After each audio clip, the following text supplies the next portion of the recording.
你真的要赶尽杀绝吗？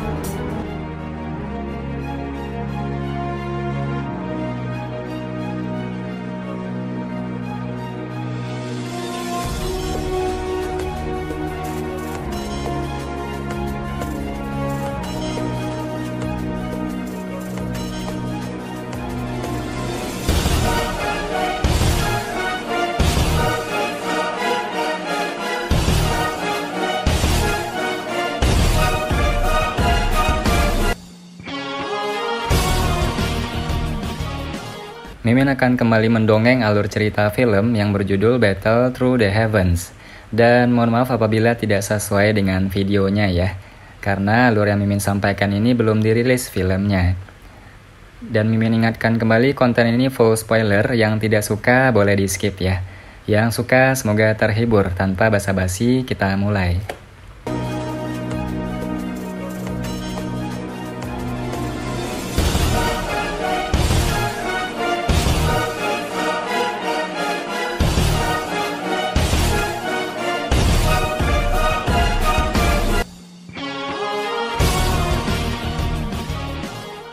Peristiwa yang terjadi di sekte Mystic Cloud menyebar ke setiap sudut Kekaisaran Jiama dalam beberapa hari.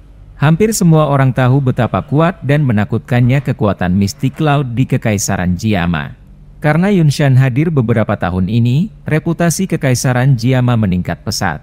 Namun, berita mengejutkan dari sekte Mystic Cloud yang dibubarkan saat ini menyebar. Sementara masalah ini menyebar dan menimbulkan keributan, karakter utama masalah ini, Xiao Yan dari klan Xiao, juga menjadi sangat dikenal oleh semua orang di dalam Kekaisaran Jiama. Beberapa orang mungkin merasa asing dan bingung tentang namanya, tetapi mereka yang memiliki ingatan yang baik masih bisa mengingat samar-samar dalam Kekaisaran dari 3 tahun lalu. Dalam 3 tahun yang singkat, dia telah kembali sebagai orang yang kuat. Selama waktu seluruh Kekaisaran terguncang karena masalah ini, sekte Mystic Cloud akhirnya merilis berita bahwa mereka akan bubar untuk pertama kalinya. Murid sekte Mystic Cloud mulai meninggalkan sekte dan turun gunung tidak lama setelah berita tentang Mystic Cloud akan bubar dirilis.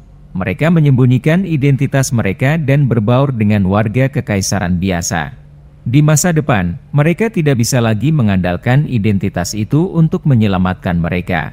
Dalam waktu setengah bulan, sebagian besar murid sekte Mystic Cloud sudah pergi. Pegunungan Mystic Cloud juga telah berubah dari yang dijaga ketat menjadi kosong. Puncak gunung yang dipandang oleh orang-orang dari Kekaisaran Jiama sebagai tempat suci pelatihan di masa lalu akan menjadi pegunungan biasa di masa depan. Mungkin seiring berjalannya waktu, bahkan nama sekte Mystic Cloud secara bertahap akan dilupakan. Di ibu kota Kekaisaran Jiama, bisikan yang tak terhitung jumlahnya terdengar di dalam Kekaisaran setelah pembubaran Mystic Cloud. Sementara mereka menyaksikan perubahan besar dan tak terduga ini, nama Xiao Yan juga mulai menyebar melalui mulut ke mulut.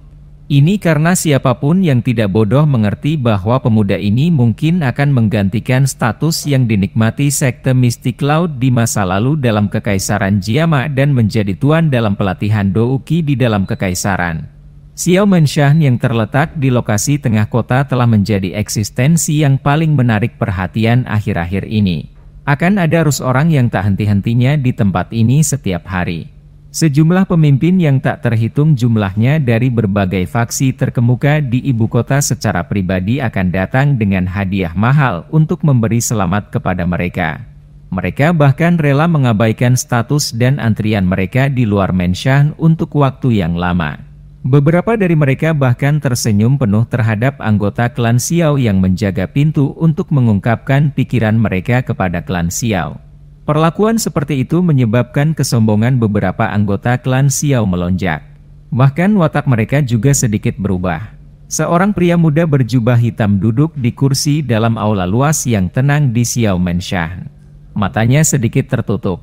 Para pelayan wanita cantik di dalam aula menggunakan langkah kecil untuk berjalan saat mereka dengan hati-hati mengisi cangkir tehnya sebelum berdiri di samping dan diam-diam menimbang tuan baru ini di dalam Kekaisaran Jiama, yang merupakan orang yang paling dicari.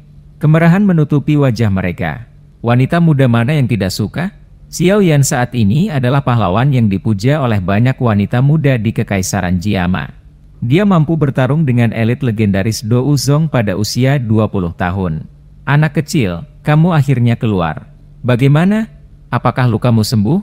Tawa tiba-tiba memecah keheningan aula besar itu. Sosok Xiao Li segera muncul di luar pintu. Di belakangnya, seorang pelayan wanita mendorong kursi roda Xiao Ding dan perlahan masuk. Xiao Yan perlahan membuka matanya saat mendengar tawa itu. Cahaya api samar melintas di pupilnya yang hitam pekat. Segel api putih di dahinya tampak seperti aslinya. Jika seseorang melihat dengan hati-hati, itu tampak seperti zat api. Xiao Yan memandang Xiao Li dan Xiao Ding saat mereka masuk. Xiao Li berjalan ke depan dengan cepat dan menggunakan kekuatannya untuk menepuk bahu Xiao Yan. Dia bersukacita dan tertawa, "Sudahkah lukamu pulih sepenuhnya? Aku terluka terlalu parah kali ini. Bagaimana bisa begitu mudah untuk pulih?" Xiao Yan menggelengkan kepalanya. Cederanya kali ini adalah yang paling serius yang pernah didapatnya. Tidak hanya douki di dalam tubuhnya yang kelelahan, tetapi kekuatan spiritualnya juga sangat rusak. Bahkan tulang di tangannya pun patah. Jika itu adalah orang biasa, banyak luka ini kemungkinan akan menyebabkan dia mati atau setidaknya kehilangan separuh hidupnya. Beruntung Xiao Yan telah mengambil banyak obat spiritual jauh dari apa yang bisa dibandingkan dengan orang biasa. Dia tahu bagaimana menggunakan pengobatan yang tepat dan menggunakan metode terbaik untuk perlahan menyembuhkan luka di dalam tubuhnya. Meskipun demikian, dia baru saja menyembuhkan luka-lukanya setelah menghabiskan hampir setengah bulan. Dia masih perlu menghabiskan waktu jika dia ingin pulih ke kondisi puncaknya. Tidak perlu terburu-buru, lakukan perlahan. Semuanya baik-baik saja selama tidak ada gejala sisa. Kamu adalah orang paling penting di klan Xiao. Xiao Ding tersenyum saat berbicara. Xiao Yan mengangguk. Dia membalikkan tubuhnya dan duduk di kursi. Setelah merenung sejenak, dia bertanya, "Bagaimana sekte Mystic Cloud?" Lebih dari setengah dari mereka telah dibubarkan. Namun, ada cukup banyak orang di dalam sekte. Aku pikir mereka hanya akan bisa bubar sepenuhnya setelah setengah bulan. Mereka telah dilepaskan terlalu mudah kali ini. Mendengar ini, ekspresi Xiao Li segera menjadi gelap saat dia berbicara. Xiao Ding menggelengkan kepalanya dan tersenyum tipis. Kita telah membalas dendam dan membunuh beberapa dalang. Hal itu akan menyebabkan beberapa orang merasa ketakutan. Xiao Yan melirik Xiao Ding yang tersenyum tapi diam. Jika bukan karena Yun Yun, dia memang berencana untuk membasuh Mystic Cloud dengan darah untuk membalas dendam. Tatapan Xiao Ding melirik Xiao Yan. Dia tersenyum setelah dia sepertinya mengerti dengan jelas apa yang dipikirkan Xiao Yan. Dia perlahan berbicara, "Saudara ketiga, kamu tidak melakukan kesalahan apapun. Karena kamu klan Xiao tidak perlu hidup dalam persembunyian." Perasaan hangat mengalir di hati Xiao Yan saat dia mendengar kata-kata dari kedua saudaranya. Tidak peduli apa yang dia lakukan, apakah itu benar atau salah, mereka akan mendukungnya tanpa ragu-ragu. Aku mendengar dari Hai Bodong dan yang lainnya bahwa kamu telah menunjukkan belas kasihan kali ini karena dia.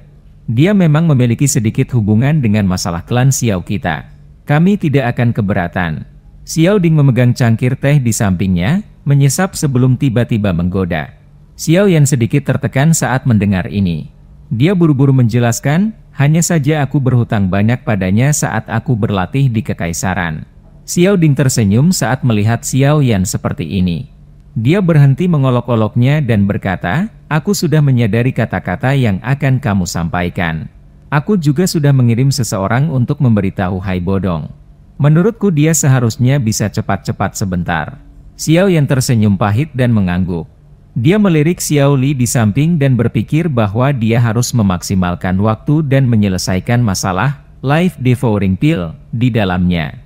Jika tidak, bagaimana dia akan bertanggung jawab kepada kakak laki-lakinya jika ada kecelakaan yang terjadi pada saudara laki-laki kedua setelah beberapa waktu?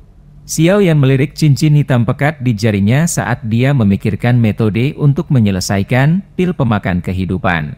Berkat kamu, reputasi klan Xiao telah melonjak pesat di dalam Kekaisaran. Ada banyak sekali orang yang datang mengunjungi membawa hadiah setiap hari. Adegan ini adalah salah satu yang tidak pernah kami alami di kota Wutan. Jika ayah melihat ini, dia akan merasa sangat bersyukur. Dia selalu mengharapkan hal-hal besar untukmu di antara kami, tiga bersaudara. Xiao Ding sangat perhatian. Dia bisa melihat kesedihan di mata Xiao Yan dan segera mengubah topik dan tertawa lembut. Xiao Yan mengangguk pelan. Tinjunya perlahan mengencang saat dia berbicara, "Saat ini aku memiliki beberapa petunjuk tentang lokasi ayah. Namun, kekuatanku saat ini jauh dari cukup jika aku ingin menyelamatkannya sekarang. Kami mempercayaimu. Kami yakin kamu akan mampu melakukannya." Xiao Ding tersenyum dan menjawab. Xiao Yan telah memberi mereka cukup banyak keajaiban selama bertahun-tahun ini. Xiao Yan tersenyum pada keyakinan yang dimiliki Xiao Ding dan Xiao Li dalam dirinya. Dia mengangguk sedikit dan akan berbicara ketika anggota klan buru-buru masuk. Dia berbicara dengan hormat. "Tuan Tua Hai Bodong akan segera tiba." Xiao Yan buru-buru dan bangun saat mendengar ini. Saat ini, mereka telah menyelesaikan masalah Mystic Cloud. Selanjutnya, sudah waktunya untuk mempertimbangkan keadaan masa depan klan Xiao di Kekaisaran Jiama. Meskipun reputasi klan Xiao di Kekaisaran Jiama telah sangat melambung, ini masih belum memadai menurut pendapat Xiao Yan. Dia pernah berjanji kepada ayahnya bahwa dia akan membuat klan Xiao makmur. Kemakmuran yang lebih besar dari titik manapun dalam sejarah. Kemakmuran besar yang layak membuat orang bergembira dan bersemangat. "Anak kecil, tulangmu memang sangat keras. Aku pikir bahwa kamu perlu setidaknya istirahat selama 1 bulan sebelum memiliki kekuatan untuk berbicara. Tidak disangka bahwa kamu telah memulihkan kekuatan setelah hanya setengah bulan. Ini sangat mengejutkan." Tawa yang jelas terdengar di aula yang besar dan luas. Sosok Hai Bodong perlahan muncul di mata semua orang. Xiao Yan juga tersenyum saat melihat sosok Hai Bodong. Dia bangkit, mengundangnya masuk sebelum sekali lagi kembali ke kursinya. Tatapan Hai Bodong dengan hati-hati menyapu tubuh Xiao Yan setelah duduk di kursi. Sesaat kemudian, kejutan di matanya menjadi takjub saat dia berseru, "Aura MU." Dari cara Hai Bodong melihatnya, aura Xiao Yan agak goyah saat naik dan turun. Tampaknya sangat mirip dengan situasi ketika seseorang baru saja akan meningkatkan kekuatannya. Xiao Yan tersenyum dan mengangguk saat melihat keheranan di wajah Hai Bodong. Dia dengan berkata, "Meskipun lukaku sangat serius kali ini, tampaknya telah memungkinkanku untuk menyentuh penghalang kelas Dou Huang. Jika aku beruntung, aku akan segera dapat mencoba menembus level Dou Huang." Sukacita menyebar di wajah Hai Bodong ketika dia mendengar ini. Dia segera berseru dengan keras dan menghela nafas. "Meskipun dapat dikatakan bahwa kamu telah memperoleh beberapa manfaat dengan bertarung dengan orang yang kuat seperti Yun Shan, masih tidak terduga bahwa sekarang memungkinkan untuk menyentuh penghalang Dou Huang. Menjadi seorang elit Dou Huang, dia mengerti betapa besar jarak antara Dou Huang dan betapa sulitnya untuk menyeberang. Saat itu, dia tetap di puncak kelas Dou Huang selama 10 tahun penuh sebelum dia menemukan kesempatan beruntung untuk melakukan terobosan. Melihat kecepatan pelatihan Xiao Yan ini sekarang membuatnya tidak bisa berkata-kata. Xiao Yan tersenyum mendengar seruan Hai Bodong. Menurut ekspektasinya, sulit baginya untuk benar-benar masuk ke kelas Dou Huang tanpa setidaknya 2 tahun. Namun, setelah pertempuran hidup dan mati di Mystic Cloud, dia mendapatkan keuntungan yang tak terukur meskipun dia telah berada di antara garis hidup dan mati beberapa kali. Peningkatan ini di mana dia melakukan kontak samar dengan level Dou Huang adalah manfaat terbesar. Setelah lukamu sembuh total dan lihat apakah kamu bisa berhasil menembus kelas Dou Huang. Hai Bodong tertawa dan mengingatkan. Setelah itu, dia mengubah nada suaranya dan tertawa, "Benar, kamu punya seseorang untuk memanggil lu. Apakah ada masalah?" Senyuman di wajah Xiao Yan mundur sedikit saat menyebutkan sesuatu yang tepat. Jarinya dengan menekan di atas meja saat dia perlahan bertanya, "Aku ingin tahu apakah Hai Tua telah mendengar tentang faksi yang disebut Aula Jiwa?" "Aula Jiwa?" Hai Bodong kaget saat mendengar ini. Tatapannya mengungkapkan renungannya sebelum dia berbicara beberapa saat kemudian, "Ahli misterius yang muncul di dalam Mystic Cloud seharusnya adalah ahli dari faksi ini kan?" "Iya. Aku memang belum pernah mendengar tentang faksi ini di masa lalu. Namun, karena ahli misterius itu, aku telah mengumpulkan beberapa informasi tentang faksi ini selama kamu memulihkan diri. Mungkin tidak banyak tapi aku mengetahui kalau faksi ini sangat kuat. Selain itu sangat misterius dan aneh. Ini juga berfokus pada berburu roh kuat yang telah kehilangan tubuh fisik mereka di benua." Hai Bodong mengerutkan kening saat dia menjawab. Ayah dan guruku saat ini ada di tangan mereka. Apalagi setelah mendengar niat mereka, sepertinya mereka sangat tertarik dengan klan Xiao. Mereka mungkin mengirim beberapa orang kuat di masa depan. Kilatan dingin menyambar mata Xiao Yan saat dia berbicara. Hai Bodong sedikit mengangguk. Meskipun mereka saat ini telah menghilangkan faksi yang kuat seperti Mystic Cloud Sect, aula jiwa yang lebih kuat dan lebih menakutkan sekarang menekan kepala mereka, menyebabkan mereka kesulitan mengatur napas. Melihat kekuatan orang yang menyebut dirinya pelindung Wu saat itu, tampaknya faksi misterius ini jelas jauh dari apa yang bisa dibandingkan dengan sekte Mystic Cloud. Aula jiwa sangat misterius. Menurut tebakanku, kemungkinan aula jiwa ini bisa dianggap sebagai faksi yang sangat kuat bahkan di seluruh benua Douki. Namun, sekte Mystic Cloud dari Kekaisaran JMA hanya diperintah di dalam kekaisaran kita. Lupakan tentang membandingkan mereka dengan benua Douki yang tak berujung. Mereka hanya bisa dianggap sebagai faksi kelas 2 bahkan di wilayah barat laut tempat kita berada. Hai Bodong tertawa getir sambil menghela nafas, jangan hanya melihat betapa kuatnya Mystic Cloud di dalam kekaisaran. Perlakuannya di pertemuan besar fraksi untuk bagian barat laut benua ini yang diadakan setiap 5 tahun sekali tidak ada gunanya. Ada cukup banyak yang mengejek dan memutar mata ke arah mereka. Pertemuan faksi yang hebat? Xiao Yan kaget saat mendengar ini. Dia belum pernah mendengar tentang pertemuan besar ini.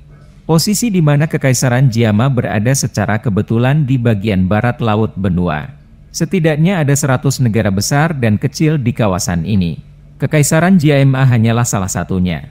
Ada beberapa faksi dengan kekuatan yang cukup besar di setiap kerajaan, dan mereka tak terhitung jika kita menambahkan semuanya. Hai Bodong tersenyum saat melihat ekspresi tidak yakin Xiao Yan.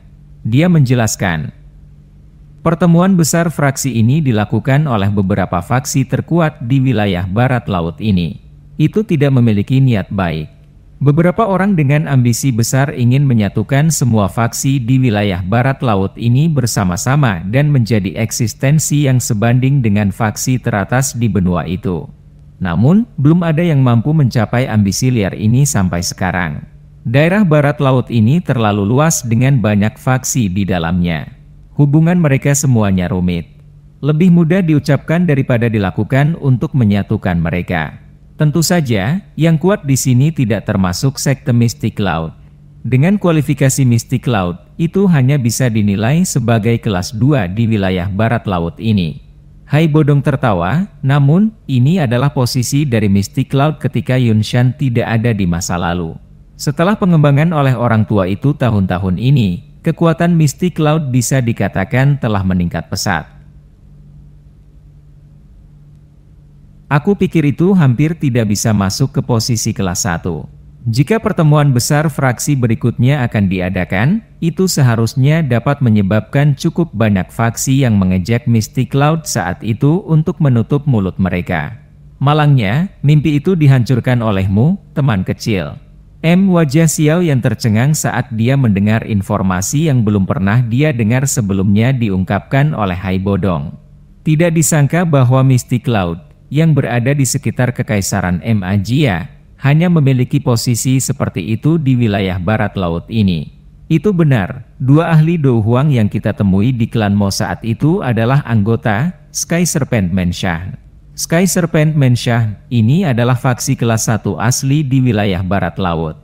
Kekuatan mereka jauh melampaui kekuatan sekte Mystic Cloud. Saat itu, mereka bahkan hampir mengalahkan pemimpin dari sekte publik dan menjadi penguasa di wilayah barat laut. Hai Bodong tampaknya tiba-tiba teringat sesuatu saat dia berbicara. Sky Serpent Mensha. Xiao Yan kaget saat mendengar ini. Segera, dia mengingat 2 ahli misterius yang akhirnya dia temui ketika dia pergi ke klan Mo untuk menyelamatkan King Lin saat itu. Tak disangka faksi ini sebenarnya lebih kuat dari sekte Mystic Cloud. Tidak heran mereka bisa memperluas anggota tubuh mereka ke wilayah sudut hitam. Sky Serpent Mensha berada di dalam Sky Serpent Empire yang terletak di tengah-tengah wilayah barat laut ini. Itu memiliki posisi transenden dalam kekaisaran mereka yang melebihi sekte Mystic Cloud dalam Kekaisaran JMA. Bahkan perubahan keluarga kekaisaran di sana sebagian dimanipulasi oleh mereka secara rahasia. Negara itu juga memiliki beberapa faksi lain tetapi semuanya memperlakukan Sky Serpent Menshan sebagai pemimpin mereka. Mereka diharuskan untuk memberikan penghormatan kepada Sky Serpent Menshan setiap tahun. Hai Bodong tertawa. Belum lama sejak Kekaisaran JMA didirikan sebagai sebuah negara. Menambahkan ini ke fakta bahwa itu terletak lebih jauh ke barat, jarang ada ahli asing yang memasukinya. Selain beberapa faksi besar di dalam kekaisaran dan keluarga kekaisaran, sangat sulit bagi orang biasa untuk memiliki tingkat pemahaman ini. Jika bukan karena gadis kecil bernama King Lin saat itu, orang-orang dari Sky Serpent Menshan juga tidak akan datang ke sini.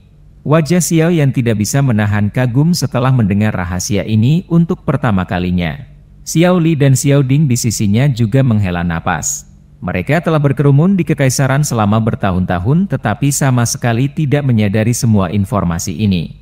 Hai Bodong tersenyum saat melihat sikap tertegun mereka bertiga.